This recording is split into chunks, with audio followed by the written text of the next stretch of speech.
لقد كان في قصصهم عبرة لأولي الألباب ما كان حديثا يفترى ولكن تصديق الذي بين يديه وتفصيل كل شيء وهدى ورحمة لقوم يؤمنون.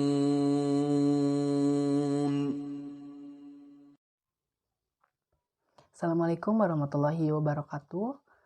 Selamat pagi, siang, ataupun malam bagi para semua audiens.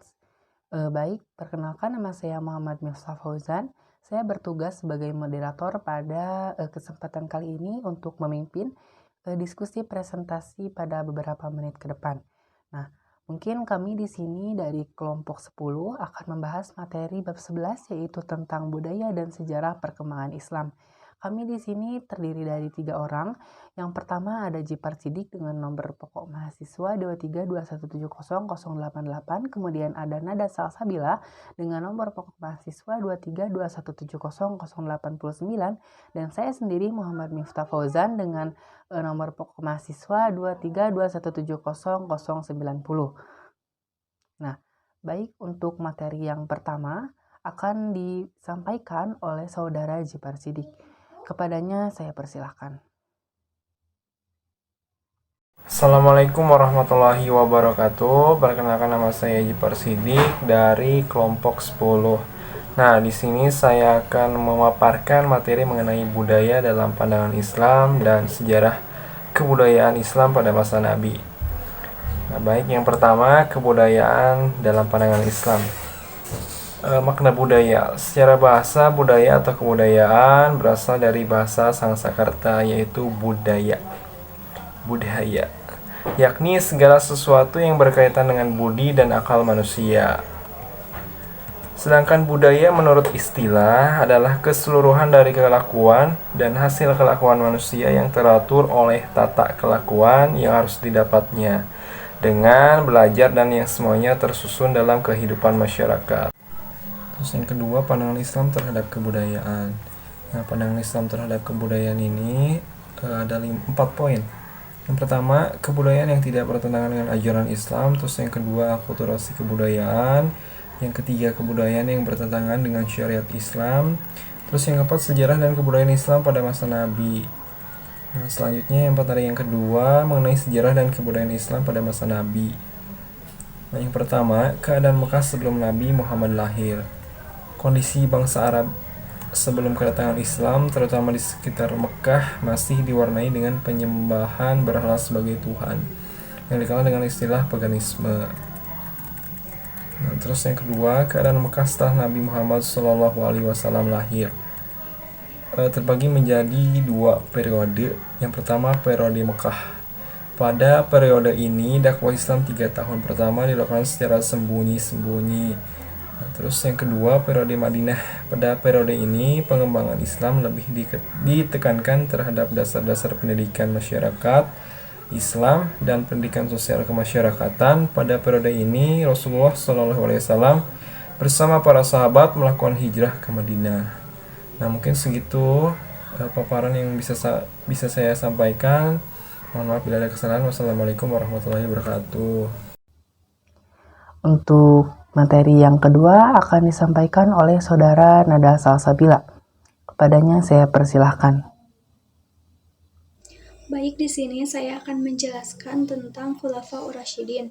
Yang pertama adalah masa Abu Bakar Asy-Syiddiq pada tahun 11 Hijriah sampai 13 Hijriah atau 632 Masehi sampai 634 Masehi, atau jika dihitungkan selama 2 tahun 3 bulan. Pada masa ini, Abu Bakar mengeluarkan kebijakan di beberapa bidang, di antaranya yang pertama adalah bidang politik, lalu yang kedua adalah bidang ekonomi, lalu yang ketiga adalah bidang keagamaan. Lalu yang kedua pada masa Umar bin Khattab pada tahun 13 Hijriah sampai 23 Hijriah atau 634 Masehi sampai 644 Masehi jika dihitungkan selama 10 tahun 6 bulan. Pada masa ini, Umar bin Khattab ada beberapa bidang yang terrealisasikan, di antaranya yang pertama di bidang politik. Di bidang politik ini ada sebuah pemerintahan atau lembaga yang dibentuk oleh Umar bin Khattab yang disebut dengan Ahlul Hal wal Aqdi. Ahlul Hal wal Aqdi adalah secara etimologi lembaga penengah dan pemberi fatwa.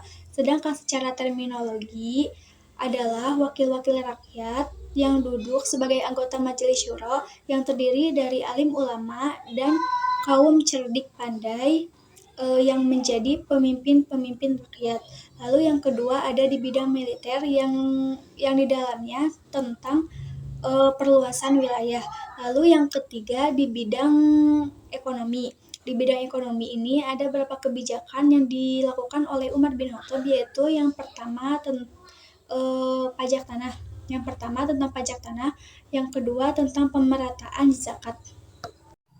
Lanjut yang ketiga pada masa Utsman bin Affan pada tahun 23 Hijriah sampai 35 Hijriah atau 644 Masehi sampai 656 Masehi jika dihitungkan selama 12 tahun. Pada masa ini terdapat beberapa program penting yang dapat dilaksanakan oleh beliau. Yang pertama yaitu membangun bendungan untuk menjaga arus banjir yang besar. Lalu yang kedua membangun masjid. Lalu yang ketiga memperluas dan merenovasi Masjid Nabi di Madinah. Yang keempat penulisan Al-Quran. Lalu yang keempat pada masa Ali bin Abi Thalib pada tahun 35 Hijriah sampai 40 Hijriah atau 656 Masehi sampai 661 Masehi jika dihitungkan selama 4 tahun 9 bulan. Beberapa prestasi yang diraihnya, yang pertama memajukan dalam bidang ilmu bahasa, lalu yang kedua membenahi keuangan negara, yang ketiga dalam bidang pembangunan, dan yang keempat adalah mengganti pejabat yang kurang konsisten. Baik, dilanjut ke materi yang selanjutnya, yaitu masa Bani Umayyah. Bani Umayyah didirikan oleh Muawiyah bin Abi Sufyan pada tahun 41 Hijriah sampai 132 Hijriah atau 661 Masehi sampai 750 Masehi. Pengembangan ilmu-ilmu yang berkembang pada masa Bani Umayyah diantaranya adalah pengembangan ilmu bahasa Arab, lalu ada ilmu qiraat, ilmu tafsir, ilmu hadis, ilmu fikih, ilmu nahwu, ilmu geografi, sejarah, dan ada penerjemahan seperti penerjemah ilmu-ilmu dari bahasa lain ke dalam bahasa Arab. Lalu juga ada percetakan uang logam, sastra, seni, contohnya kayak seperti seni rupa, seni kerajinan, seni lukis, dan lainnya. Mungkin materi dari saya sekian. Kita lanjut ke materi yang ketiga. Baik, untuk materi yang ketiga akan disampaikan oleh saya sendiri, yaitu ada poin E, masa Bani Abbasiyah. Jadi dinasti Abbasiyah ini didirikan pada tahun 132 Hijriah atau tahun ke-750 Masehi. Nah, jadi dinasti ini terbentuk melalui proses perebutan kekuasaan dari Bani Umayyah dengan dasar pemikiran bahwa harus berasal dari keturunan yang berhubungan dengan Nabi Muhammad SAW. Nah, beberapa kemajuan pada Bani Abbasiyah diantaranya ada beberapa bidang. Yang pertama yaitu bidang agama, yaitu ada ilmu fikih, kemudian tafsir, hadis, kalam, dan juga ilmu bahasa. Nah, yang kedua yaitu bidang umum, yaitu ada ilmu filsafat, kemudian ilmu kedokteran, ilmu matematika, ilmu astronomi, dan yang terakhir adalah ilmu geografi. Nah, untuk poin F yaitu masa setelah kehancuran Bani Abbasiyah. Jadi setelah Bani Abbasiyah ini hancur dan kemudian digantikan oleh dinasti-dinasti lain, yang mana Bani Abbasiyah ini merupakan suatu kaum yang peradaban yang bisa disebut maju dan juga sangat panjang begitu. Nah, setelah hancur ini ada beberapa dinasti yang melepaskan diri dari Baghdad pada masa Khalifah Abbasiyah. Nah, diantaranya ada yang pertama dinasti Umayyah, di Spanyol atau Andalusia, kemudian ada dinasti Fatimiyah di Mesir, kemudian yang ketiga ada dinasti Turki Utsmani di Turki, kemudian yang keempat ada dinasti Safawi di Persia, dan yang terakhir ada dinasti Mughal atau yang disebut dengan dinasti yang berada di India. Nah, setelah kita tadi membicarakan tentang dinasti yang ada setelah kekhalifahan Nabi Muhammad dan Khalifah Ar-Rasyidin, kita akan membahas tentang Islam atau sejarah peradaban Islam di Indonesia sendiri. Nah, jadi sejarah awal mulanya masuknya Islam ke Indonesia ada 4 teori.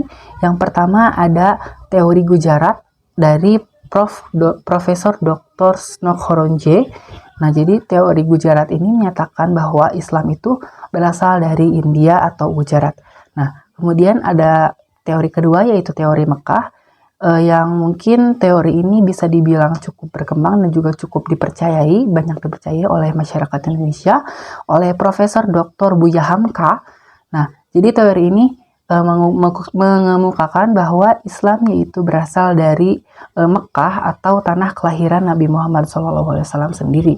Nah, kemudian yang ketiga ada teori Persia atau teori dari Islam ini menyatakan bahwa Islam berasal dari Persia. Nah, teori ini dipelopori oleh Profesor Dr. Hasin Jajaningrat.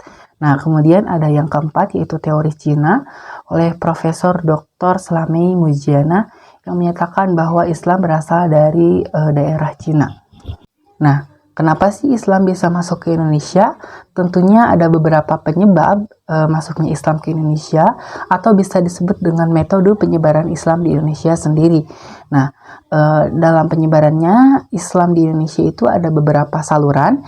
Yang pertama ada saluran perdagangan yang mengetahui bahwa Islam muncul di Indonesia melalui jalur perdagangan. Seperti yang kita tahu juga bahwa di Indonesia pada zaman dahulu merupakan pusat perdagangan oleh yang sering dikunjungi oleh beberapa negara di dunia.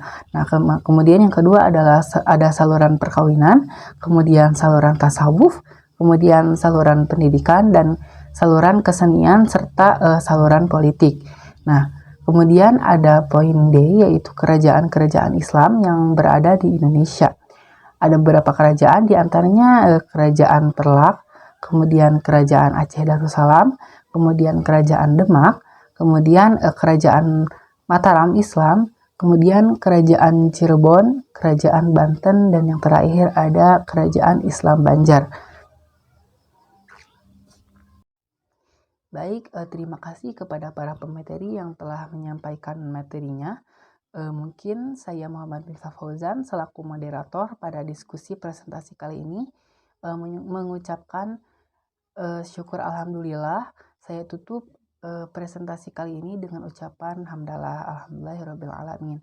Bagi semua audiens yang ingin bertanya dan juga menanyakan tentang budaya dan perkembangan Islam sendiri, bisa dicantumkan di kolom komentar. Mungkin sekian yang dapat kami sampaikan. Wassalamualaikum warahmatullahi wabarakatuh.